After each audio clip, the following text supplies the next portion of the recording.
Turns out that the Chinese Communist Party may spy on us through these new electric vehicles that they want to sell to the United States. In fact, they can be used to set up a massive database for the entire infrastructure of the United States. Not only that, it seems that they are presently spying on us through the port cranes that we have in our ports that we ship stuff to and from the United States from at all our seaports. Guys, this is getting off the rails. I have reported in the past that there were 3 different organizations of Chinese hacker spies that we knew of that were spying on us through our internet. We were talking about Volt Typhoon as being one of them, the one named that's most often mentioned, but that was one of 3 groups that I was talking about way last summer, back in August. Well, it's turned out there's even more than that we see now.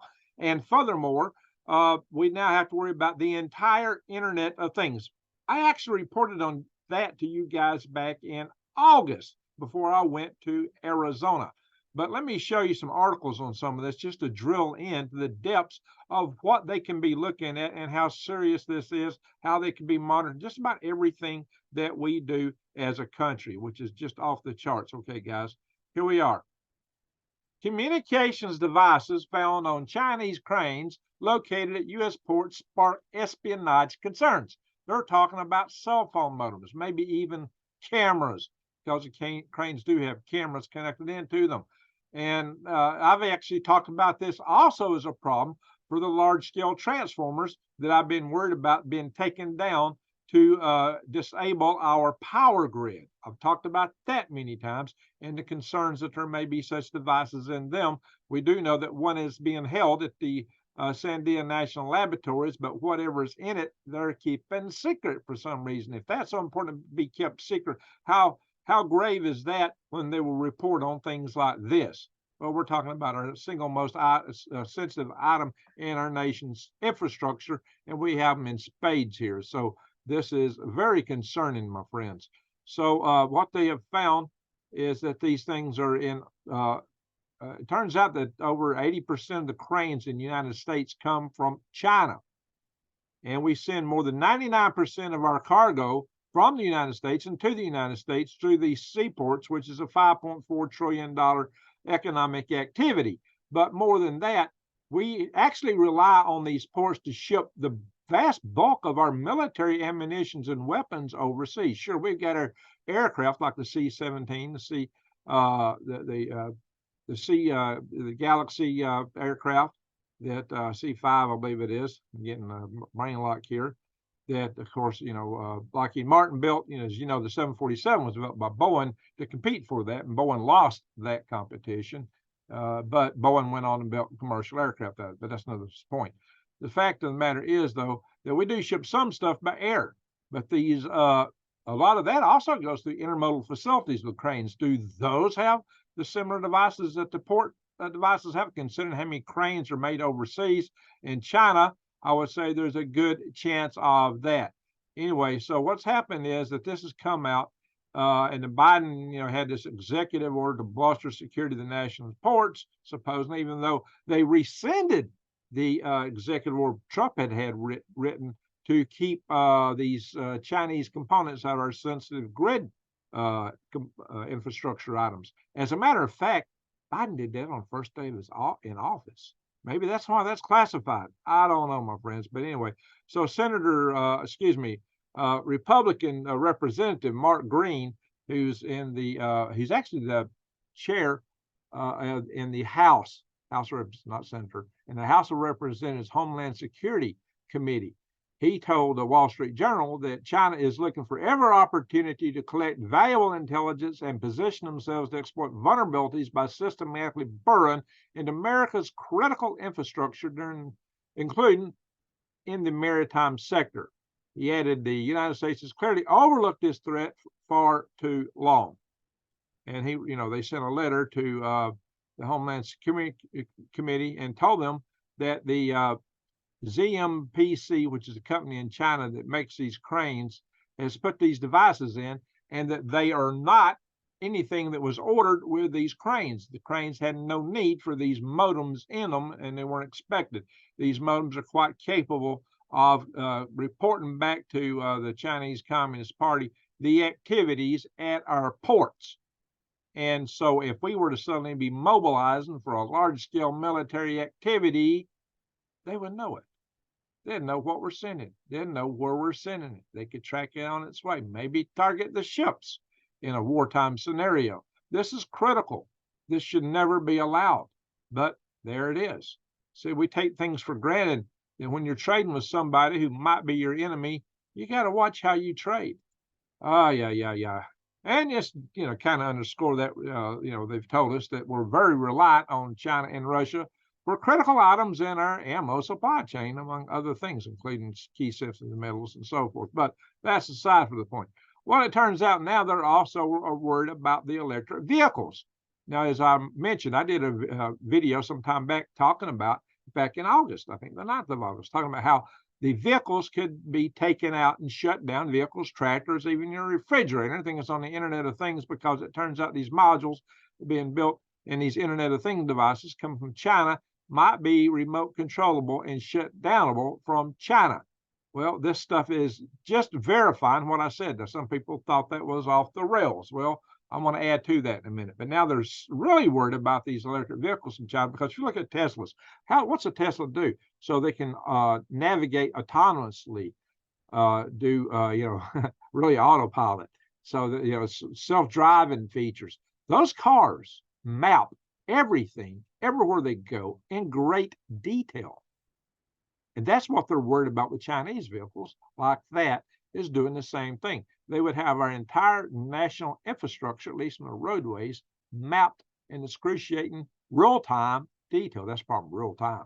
And they might even know what we're moving on our roads, which might include military convoys, where a lot of our key sensitive items are, and even maybe to some degree people, especially those driving these cars. But worse than that, these would be a lot easier to shut down than the Internet of Things report I gave you guys back in last August. As a matter of fact, they might even turn these things in autopilot and use them like missiles to crash into other vehicles on the highway and jam the highways up.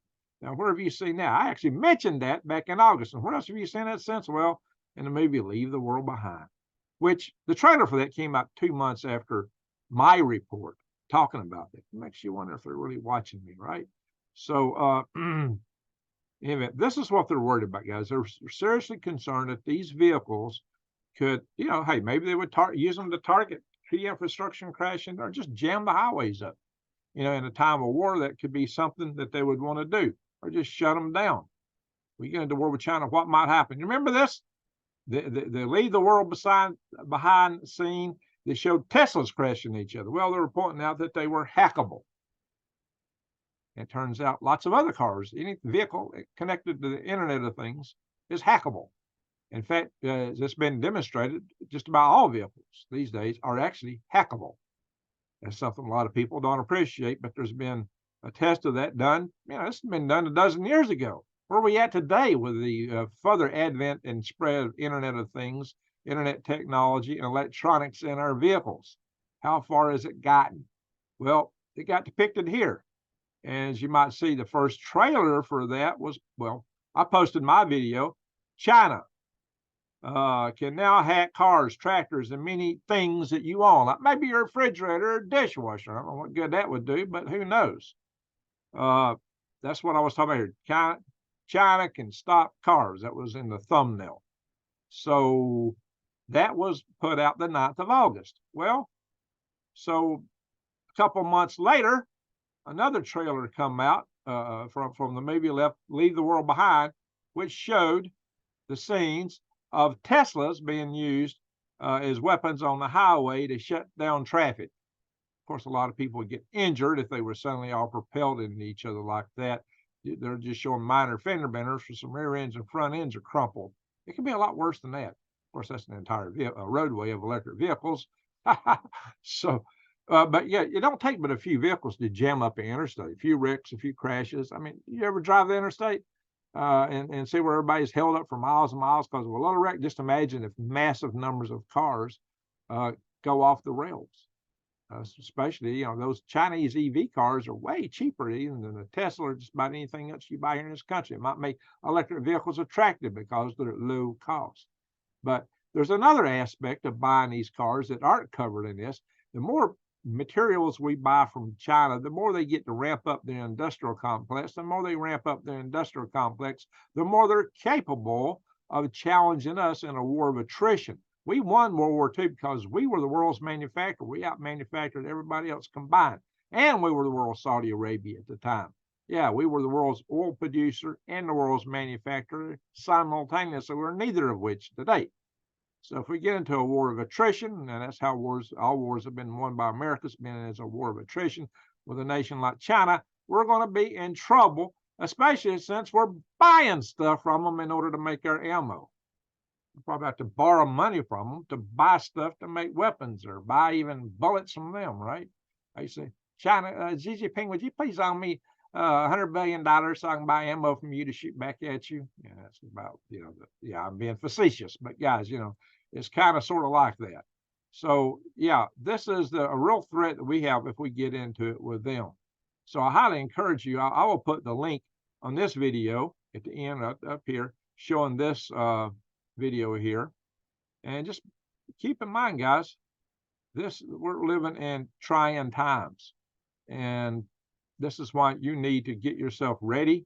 I would say when the grid goes down, there ain't going to be no stores available. Get your long-term food supplies right now. Get it while the getting's good. Go to prepwithgreg.com, and you'll find we're back to the 4-week special with $60 off. So that's very affordable right now. A whole month worth of long-term food storage food for only $177. That's like 1 week's groceries in most places. Instead of 4 weeks, this stuff lasts 25 years. Breakfast, lunch, and dinner with 2,000 calories a day. Make you a winner. Let me stop and share on this stuff, guys. This is what I've been talking to you guys about for a long time. And I've been talking about the capacity to take out the key infrastructure items in our power grid before even the Volt Typhoon stuff came out. Then Volt Typhoon and the other hacking agencies and organizations in China. There's organizations in North Korea. Some people, North Korea can't do it. North Korea hacks Bitcoin. And that's kind of hard to do because the efficiency of blockchain, when the blockchain first came out, people says, oh, nobody can hack this. Oh, that's how North Korea pays for their entire missile program, or did until they started selling a lot of ammo to Russia. So, yeah, don't discount hackers from North Korea or from Iran. It's actually Iran, not Iran. Iran. So don't discount these, and do not discount the capacity of other players to hack into this stuff and cause mayhem in this country. Even though China might set it where they can do it, it doesn't mean somebody else can get into it and do the same thing. Some other group that has ill intentions toward our country. So, guys, you really got to be ready. Things can go south in an instant, any minute. Stuff like that might happen before they take down the power grid, because once they take the power grid down, then those are orders of magnitude. They can't instantly. So they probably want to do that first. They'd hack and use all their computer resources to maximize hacking before the EMP is, probably. So you'd have an EMP attack. You'd have a hack attack. You might have some direct ballistic attacks and an EMP attack in that order. And then won't even be a need for a nuclear attack. We will be brought to our knees as a nation in an event like that. Imagine no emergency vehicle is going to roll anywhere, even prior to the EMP. But that's the EMP. There's not going to be any fuel available in a very short order of time. No water. All these stuff has to be pumped with electricity. No bank accounts. No internet. You can't order stuff. Yeah. Imagine how awful that would be. And all those little 18650 lithium ion cells and the lithium ion cell packs in their cell phones, could they be susceptible to thermal runaway due to an EMP? I don't know. That's something that's not been fully tested to the best of my knowledge as of yet. So there's just a lot of questions, a lot of things to be concerned about going forward. That's why I tell you to keep your eyes wide open and head on a swivel. So, by the way, most of my news reports now and my live news are going on my Swivelhead News channel. Check that out, Swivelhead News on YouTube. If you go into the community section of this channel, you check on the community tab, you'll see where I post the various links to various videos. Not everything, but a lot of the videos I do over there, especially live sessions, I've posted links so you can find my channel that way, or often in the show notes that I'll leave below in my video. So you can check either one and find links to Swivelhead News. I can encourage everybody to go there because I'm trying to not put this platform, this channel, in danger of the kind of content that I cover, because a lot of channels are going bye-bye because some people just don't like some things being said. I try to be very careful of what I say, and I try real hard to stay within the community guidelines. But holy guac and smoke-a-moly, guys, it's challenging. It is challenging. So bear with me, and we'll try to get through all this and keep things up and stay on air and bring you the news as best we can. Now, I do have a lot of other things I am challenged to do right now. I got to get out of here and to Arizona. So that's got me really behind 8 ball. I got to sell this place and a lot of other things. So bear with me. Anyway, guys, if you're not subscribed to my channel, subscribe, bang the notification bell, and click all. And we will see you again really soon. Thank you for watching. Greg out.